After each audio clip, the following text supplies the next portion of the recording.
Welcome back, everyone. Today I want to separate the science of Pakistan's devastating floods from the shamefully manipulative narratives by politicians and the media. The worst is MSNBC's attempted public shaming by calling the catastrophe climate racism. Because Pakistan's government is in dire need of World Bank bailouts due to past corruption and ineptitude, it is not surprising that Foreign Minister Zardari blames a climate crisis and scapegoats industrialized countries, stating the citizens of Pakistan are paying the price in their lives, their livelihoods, for the industrialization of the rich countries that has resulted in this climate change.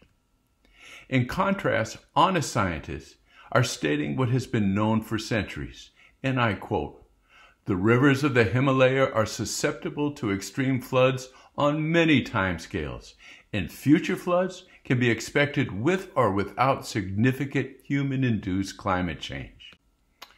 First, consider that Pakistanis have blamed their own government for many of their problems. Critical of flood control policies, the advisor to Chief Minister of Balochistan, Kaiser Bengali, reported, "Dams create floods. Dams don't prevent floods. In 2010, the water that passed through the Indus was less than in 1976. Yet, it created more flooding because the river had risen 6 to 7 feet due to the accumulation of sediments behind the dams."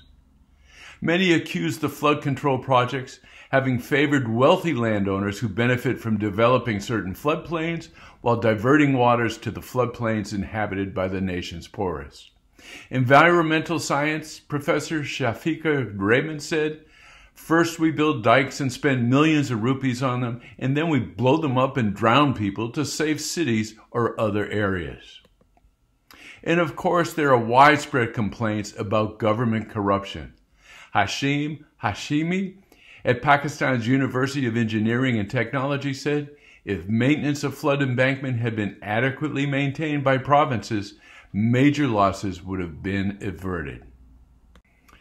Now consider that Pakistan's unique location has made it vulnerable to natural swings of dramatic weather between major droughts and major floods long before rising CO2 has had any impact.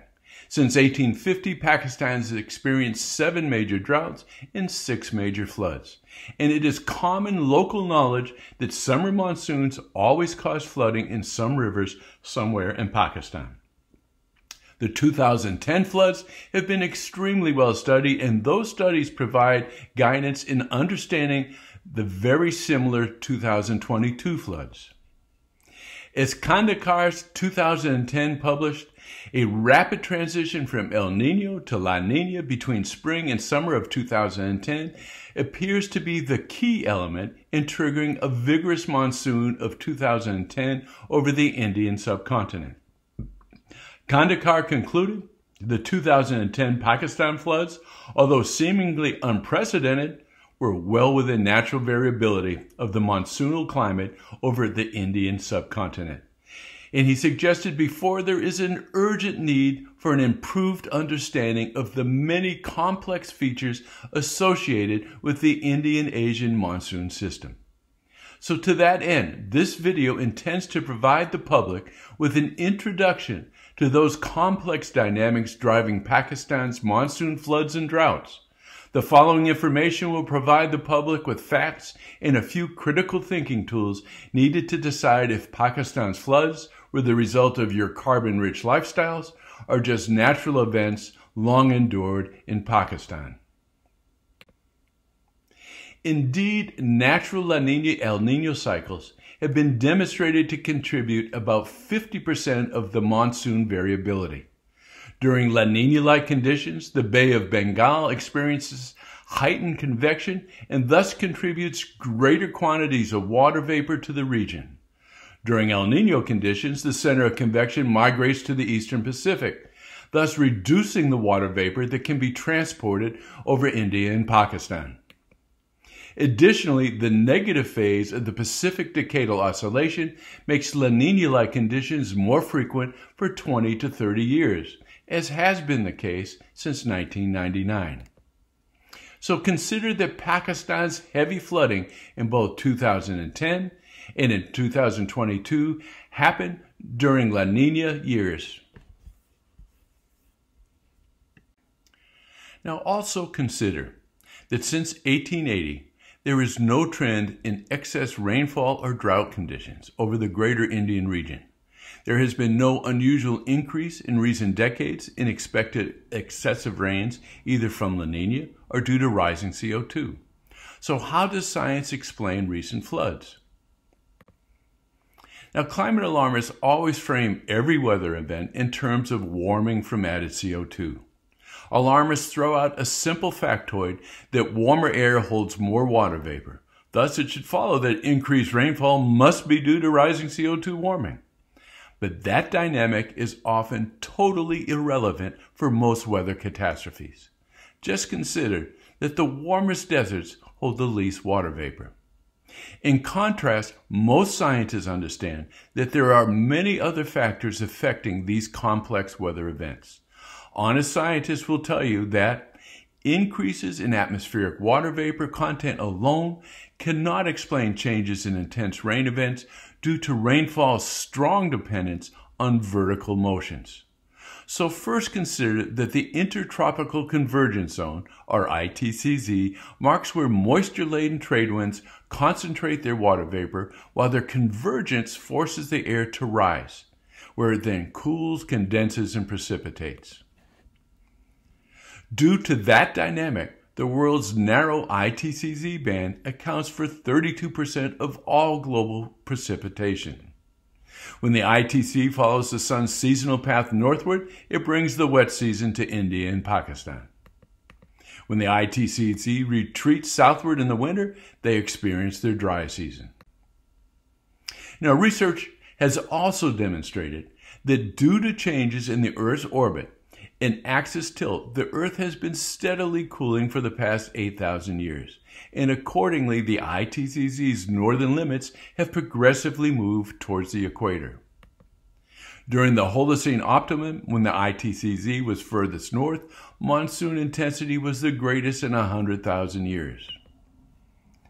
The furthest southward migration of the ITCZ culminated during the Little Ice Age, reducing monsoon rainfall and coinciding with devastating droughts across southern Asia. A combination of an extreme southward ITCZ and El Niño-like conditions produced the drought and Great Famine of 1876-1878, resulting in over 7 million deaths worldwide, with India being hit hardest. Now, rainfall does not fall equally across the Indian subcontinent. The so-called monsoon zone parallels the ITCZ's current orientation. But the winds lose moisture as they travel westward from the Bay of Bengal and as they move inland towards Pakistan. Winds over the Arabian Sea from the southwest typically bring the greatest rainfall to India's west coast and sometimes into Pakistan when the winds curl to the northwest. As reported by Kumar in 2010, rainfall over India does not provide any evidence of a global warming trend. 3 major regions of India have declining rainfall, while 2 others have increasing trends. And when all the subdivisions of those regions are examined, the majority show neither increasing or decreasing trends. Now, to be fair, CO2 global warming is not expected to increase rainfall everywhere or evenly, simply due to natural variations. This is especially true for the India and Pakistan regions that experience huge natural extremes. The Himalayan ranges will always prevent monsoon moisture from reaching further north. So heavy rains fall on the Himalayan south side, while north of the Himalaya is extremely dry. In contrast, because the southwest winds bring abundant moisture across Bangladesh and into northeast India, and the intercepting mountains provide the needed vertical uplift, Mawsynram is the wettest city in the world, marked here by the red triangle. Mawsynram receives about 467 inches of rain per year, 20 times India's average. In contrast, the southwest winds only bring rain to Pakistan occasionally. The lack of moisture transport into Pakistan has created 5 different desert regions.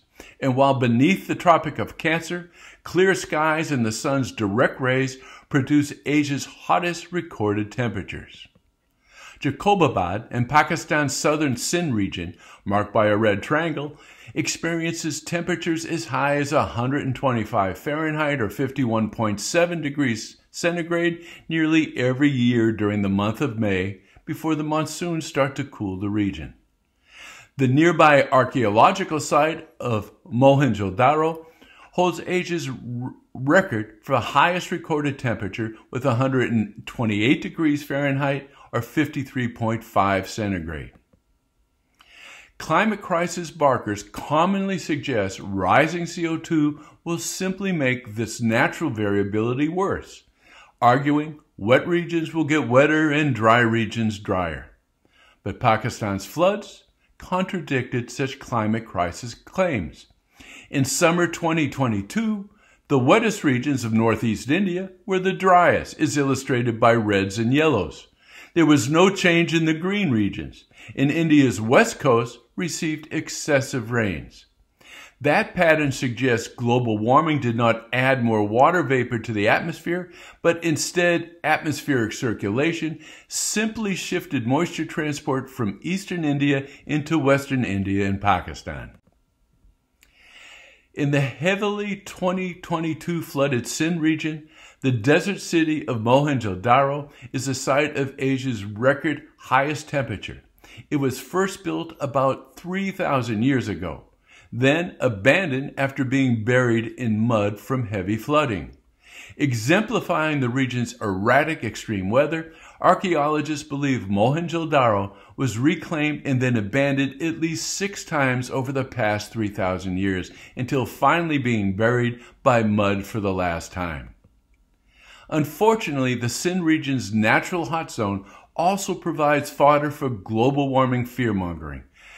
Despite Jacobabad's temperature reaching 51.7 degrees centigrade most years, The Guardian fearmongered that 51 degrees centigrade in 2022 was record-breaking. But that is a total falsehood when monthly or yearly records are being considered. Now, scientists expect severe weather when they observe a weather pattern known as a dry line. Frequent dry line formation in southern Pakistan and the Sindh region makes the region vulnerable to extreme thunderstorms and flooding whenever moisture transport from the Arabian Sea increases. When moist air from the Arabian Sea moves northwestward and collides with denser dry air flowing eastward from Afghanistan and the Baluchistan highlands, a dry line forms and flooding can be expected. Now, Pakistan's summer 2022 heavy rainfall was a regional event. Despite the low average rainfall, illustrated in orange, in Pakistan's Sindh region, the region experienced a 500% increase in rainfall, illustrated in green. A similar increase was observed in the dry highlands of Baluchistan further west. In contrast, the normally high rainfall in the Himalayan region of Kashmir was the same as it usually is. Observations of shifting atmospheric circulation have recorded that more water vapor from the Arabian Sea, the blue line, has been most recently transported into southern Pakistan, while less water vapor is being transported from the Bay of Bengal into northern Pakistan. Accordingly, it is southern Pakistan that is experiencing the worst flooding and infrastructure destruction marked in brown. Still, some climate alarmists argue that global warming is melting glaciers and increasing regional snowmelt. They claim that melting is adding to the river flows and thus downstream flooding in the Sindh region. So to orient you, here we see the snowmelt from the Himalaya region, marked in green, forms the headwaters for all Asia's major rivers, the Indus, Ganges, the Yellow, and the Yangtze. Nearly a third of Pakistan's Indus River flows westward through the Himalaya, then turns southward and flows to Pakistan's Sindh region and into the Arabian Sea. It is also argued that changes in mountain snow alters the atmospheric pressure gradient that drives the monsoon water vapor from the cooler ocean onto the warmer land. More snow reduces summertime warming, and thus reduces the pressure gradient and reduces the monsoonal flow. In contrast, bare ground heats faster. That increases the pressure gradient and pulls more moisture inland. However, this dynamic is again irrelevant for the Indus River. Despite measurable glacier retreat in the eastern Himalaya, the Indus flows through the Karakoram range of the western Himalaya. It is home to what scientists have labeled the Karakoram anomaly. Several studies report that glaciers in the Karakoram are not melting, but stable and even advancing, and that should reduce monsoon rains over Pakistan. Peak flows of the Indus River and its tributaries have been carefully measured since 1921 to monitor flood threats and irrigation needs. Those measurements further contradict claims that melting glaciers have increased monsoon flooding. The Indus River flows are illustrated by the blue bars and reveal a declining trend in stream flow. The data also illustrates that flow volumes can vary by 2 to 3 times, again illustrating the highly variable Pakistan climate. The Karakoram range also has a unique temperature history. Tree ring studies determined Karakoram temperatures were warmer in the 1600s than temperatures today, adding to the list of regions not experiencing a warming crisis. Other natural weather dynamics affect the pressure gradient between the ocean and the land that controls the monsoon's strength and location. In the simplest of terms, the MADDEN-JULIAN oscillations, 30 to 60-day migrations across the Indian Ocean throughout the year, alters the monsoon pressure gradient by altering the Indian Ocean's pressure systems on weekly timescales. The MADDEN-JULIAN oscillation contributes to the alternating monsoon pattern of active phases with heavy rains and suppressed phases with little to no rain. Jet stream meanderings also generate alternating regions of high and low pressure systems.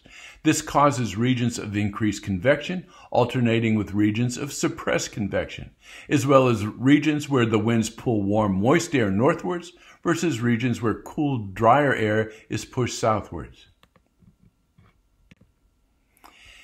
Deep convection from the MADDEN-JULIAN oscillation can also initiate a global wave train of rising and sinking air that creates alternating low and high pressure systems.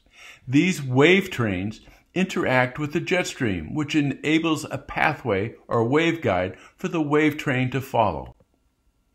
A common wave train pattern that affects Pakistan and India is called the Silk Road pattern, and it can have significant impact on monsoonal flows.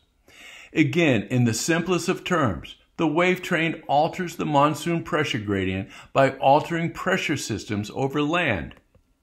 Furthermore, the latitude of this pattern varies over decades, which alters the wave train's impacts. It has moved southward, the negative values, in recent decades, associated with more shifts in monsoonal rainfall from eastern India to western India. And to illustrate one final example of how the Earth's natural oscillations have all conspired to produce Pakistan's floods, consider how the North Atlantic Oscillation impacts the Silk Road wave train. When the North Atlantic Oscillation is in its positive phase, the jet stream remains further to the north, and monsoon rainfall in eastern India is strong. However, when the North Atlantic Oscillation is negative, the jet stream and Silk Road pattern dips southward. That weakens the monsoons in eastern India while promoting greater monsoon rains in Pakistan and northern China. When CO2 warming predictions are contradicted by both observations and science, alarmists simply default to arguing that CO2 warming is just making the climate go crazy. But again, science does not support such fanciful fear-mongering. Studies by Chen in 2010 concluded climate instability is above normal during cold periods. There is overwhelming evidence for increased climatic instability during the Little Ice Age over the past 1,000 years in northwestern China. And it seems to be the consensus that colder periods make climate more unstable, or dare I say, more crazy. Leading climate alarmist Michael Mann likewise wrote, the Little Ice Age may have been more significant in terms of increased variability of the climate rather than changes in the average climate itself. Now, most people don't have the time or background to take a deep dive into climate scientists and uncover its truths. But there are several catchphrases that should alert everyone that it is not the science, but manipulative, catastrophic narratives that are preying on your sincere concerns. So beware when you hear or read that you are guilty of climate racism. You are guilty of promoting climate inequities. You are guilty for eating meat because cow farts are bad for the climate. You are guilty for driving a gasoline-powered vehicle because they cause more wildfires, heat waves, and floods. You are guilty for creating a climate crisis. So just give us your money. Now, to be clear, I'm not suggesting that you shouldn't voluntarily donate to humanitarian aid for flood victims.